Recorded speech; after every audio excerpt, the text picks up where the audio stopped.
So the most important thing I think on native side that I want to talk about is where am I going? How do you want me to approach this Islands of Islamorada? So we're talking about a project called Islands of Islamorada. Yep. It's a 26 home development that Brett's building here in Islamorada. It's a really cool project. And it's kind of like, is it going to be a resort? Yeah. Yeah, it's a resort. Yep. Is there trellises and stuff on that project? There should be. I think there should be. People do look at what it would cost to do wood or however else they'll do it. Your product is more economical. Out of this, I have a meeting that he just set up with the architect on the Islands of Islamorada. 2 houses. We went over stuff on his house, and now we're talking about Derek's rental. So we got a lot accomplished while we were here, man. You did good, bro. Thank you. I'm glad you made it out for dinner because it was short and sweet. For sure.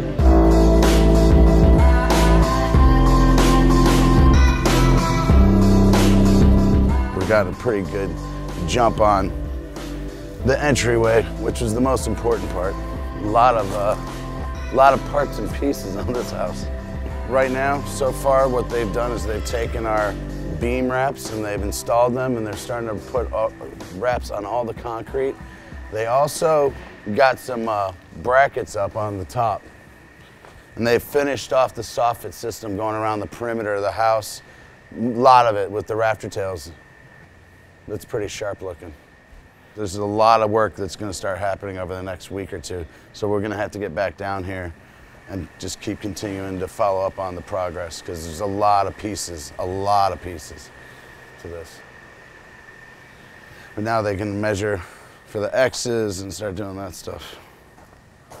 So on this, we had structural support beams, poured concrete beams that were about 14 inches wide. I'm not sure the exact measurement. So what we did was we made a double rafter with an insert to make it look like 2 pieces instead of 1 big concrete beam. Really cool, innovative thing that Lionel and I came up with to resolve that problem.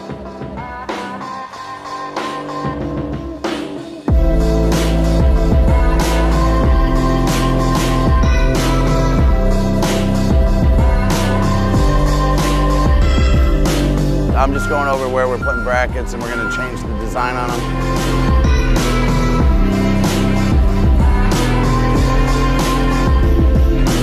So we're doing brackets, and then I started talking to him about the work that he's going to do if he's putting up this wood ceilings, and he's like, started talking to me about what I was discussing as an option with our products, and he's like, I didn't know. He's like, I thought you were 3 times the price. I said, no.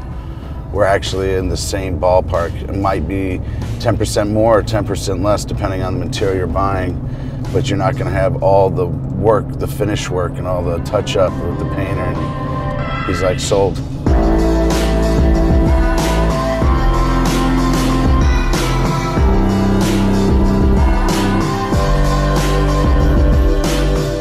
So I've talked in some of the videos about how our product survived really well during the hurricane with Irma, and how the houses next door got really devastated. It ripped that railing right out of its footing. It's still in the concrete. This is the level of damage that happened at this house, and when you look at this video, you're gonna see our rafter tails, perfect. All of our brackets, our columns, everything. Look at the dock. Look at that dock, how devastated that thing is. I mean, that's like right here.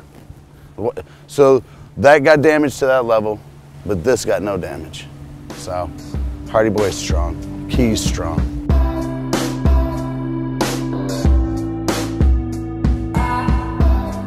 So we're leaving Islamorada and the Keys, and we're headed to Coral Gables. This is a new client. This is a new city for us to be able to work in, because you couldn't put up PVC columns in Coral Gables until I met with the Architectural Review Board and talked them into it. And this is a real uncharted territory for us, and it's really exciting. So we're going to meet with Ray from RTG Construction, and we're going to go over some columns. I'm going to measure them and help him out and get his order together. So we're going to go down there and talk to him about columns for a back porch on a house. I started out in wood. And then I started moving into like the hardy trim, you know, and started making columns out of hardy siding trim. And then it got into, I used about 5 different products before I found PVC. It's been a 20-year process. Yeah. So I'm gonna make you a cleat that all you're gonna do is slide it right around here, and I'll make an adjustment for that. We'll just glue it on, and I'll have it to where it works right around this thing. I'll have that pre-notched, okay? And then you're just gonna slide that on, slide one up there. The hardest part about this is taking your measurement when you get it and just jigsawing out for that light. Okay. And it cuts like butter. The column will slide on like this, and then it'll have a flap with a hinge, and it'll just slide right around, and it'll fit right on the plastic blocks I give you. Okay. It should take probably 20 or 30 minutes a column. Okay. All right, cool. Well, that was simple. That's it. It's painless. Awesome, man. I appreciate it. That was really cool. I just met a new contractor down at Coral Gables, and we kind of went over how to measure, the sizes, the heights, the way it installs, and now he's placed an order for 4 columns. Pretty cool. Down here in Coral Gables, Miami, making it happen. Whose world is this? The world is yours. The world is yours. It's mine, it's mine, it's mine. Whose world is this? It's mine, it's mine, whose world is this? The world is yours, the world is yours. It's mine, it's mine, it's mine, I sip the Don Pete, watching Gandhi till I'm charged and writing in my book of rhymes all the